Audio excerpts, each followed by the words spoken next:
Welcome to cup cake cartoons. ஒரு பாலைவனத்து பக்கத்து கிராமத்துல ஒரு அழகான ரோஜா செடி இருந்துச்சு.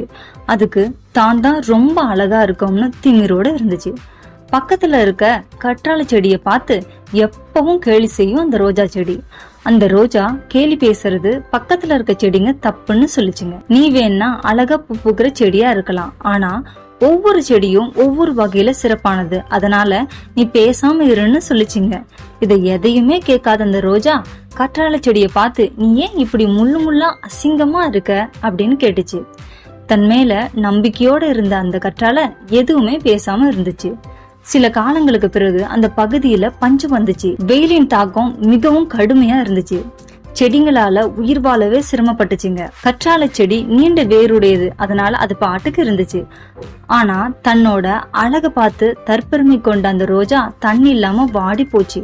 ரோஜா பூ மெதுவா அதன் அழகான நிறத்தை இழந்து வாட தொடங்குச்சு.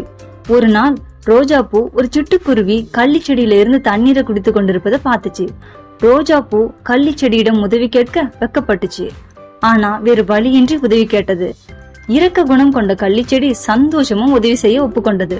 அதன் பிறகு ரோஜாவும் கள்ளிச்செடியும் நண்பர்களாக காலத்தை கடத்தினாங்க. கதையின் பொருள்: ஒருவரின் தோற்றத்தை கொண்டு அவரை எடை போடக்கூடாது.